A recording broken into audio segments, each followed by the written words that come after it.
Just so you know, I am not naked. See? Covered up. But I am cooling. I am cooling down, and I decided to go ahead and do a a talk because I have some things on my mind, and this is just me.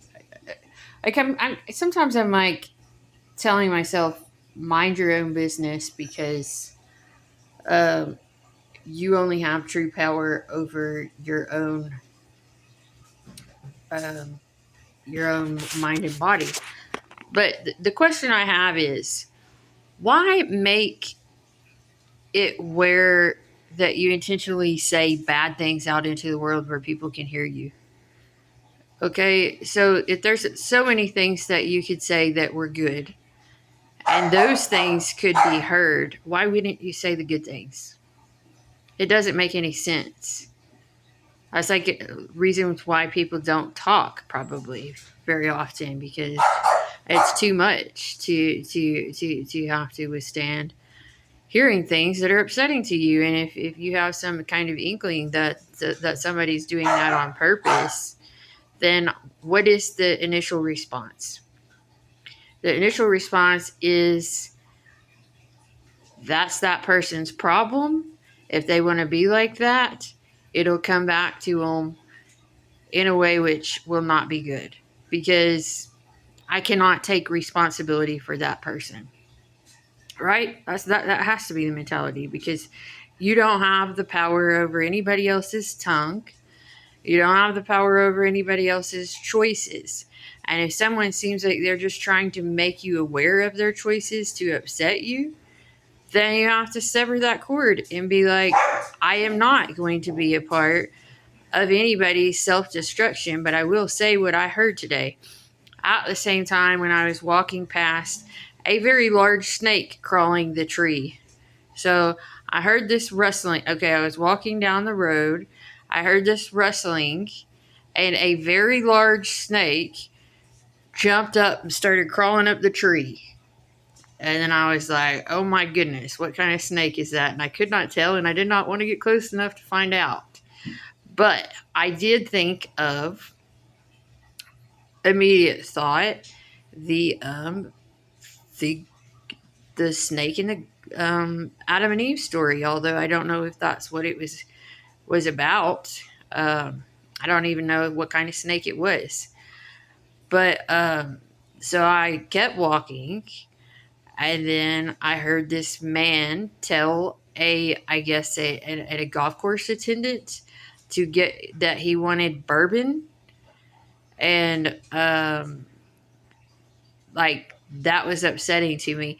That, you know what? Not only because I've discussed that you putting yourself in a position to get someone to cater alcohol to you is like not good for that young person that's doing that either. And if you know better and you're just trying to get me to hear it, like that's terrible. It's not good. I do know the difference.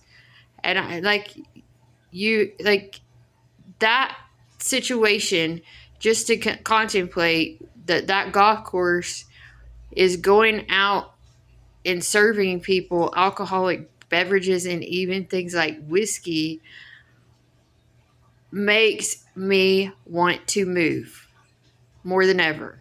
And I that like light lit a flame under me, because I don't want to be around anything like that. It's like it's terrible for people. It is terrible for people. And I'm not going to keep talking about it over and over and over again. But I just needed to bring it up anyways. That, like, why can't, if people are going to use their voices, why can't they use their voices for good?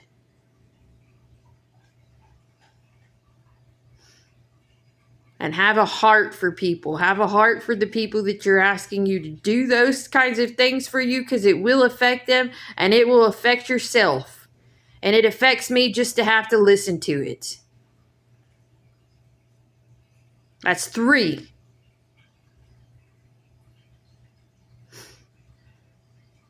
So then the other thing that happened was that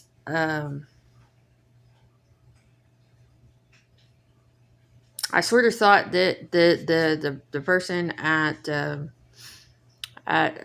worker at the store was trying to, do I need to say the store? It's not necessary. Was trying to embarrass me because I picked up some you know vaginal cream that I have to get every once in a while because my body does not respond well to um, any kind of like plastic. Okay, that's just putting it simple. Can't, it doesn't, a lot of times it does not agree with me. So I know that's too much information to be saying, but like he was like walked right past me and said hi when I was doing that, and I had a bad feeling about it. And I'm like, you know what? I don't understand why people just try to do things like that to upset you, to see how embarrassed or how upset that you will get when it's like things I would assume things which happen. And it's just it's petty. It's very petty.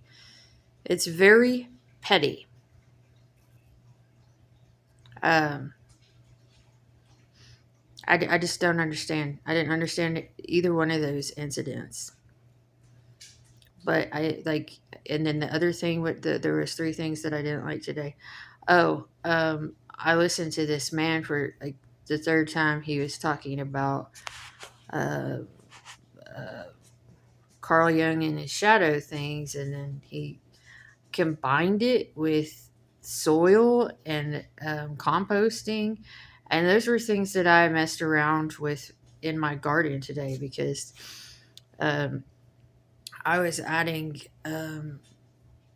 peat what is it called, peat moss, which is a type of soil that I've mixed with my pond sludge. So I was putting that over my blueberries because it's higher in acid. So I'm trying to get them to start flowering again because they stopped flowering after they started flowering. But that felt invasive to me because he shouldn't know, whoever this person was, shouldn't know what I'm doing in my backyard or whatever it is I'm doing. And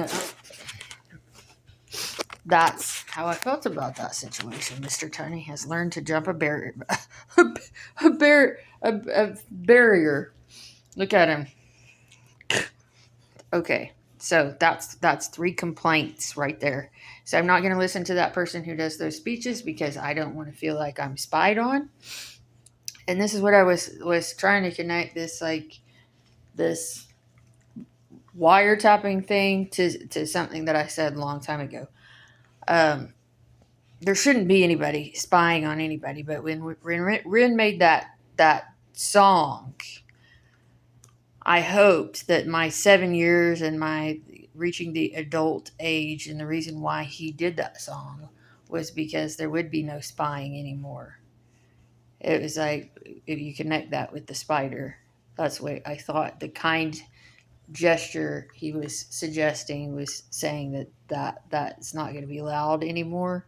That I've earned enough trust where nobody's going to be able to do that to me, and things are changing.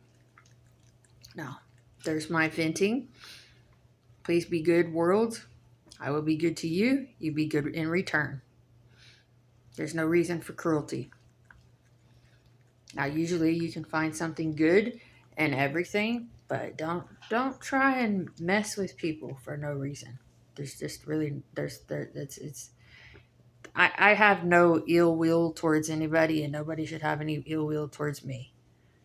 And the other thing that I wanted to add about the temptation in the Garden of Eden, since I saw that snake climb the tree, was that I looked up what exactly temptation is, and it says that temptation is anything that is wrong or harmful to it gets in the way of your goals, or it's destructive to yourself, harmful to yourself, or it's wrong to do.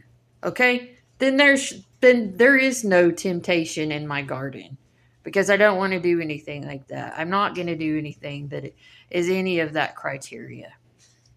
But like I said, I think that I am God in my garden. So and I'm the only one here in my backyard garden. So it's like there is not. And I've already made it very clear that I will not be letting any evil into my house, no matter what.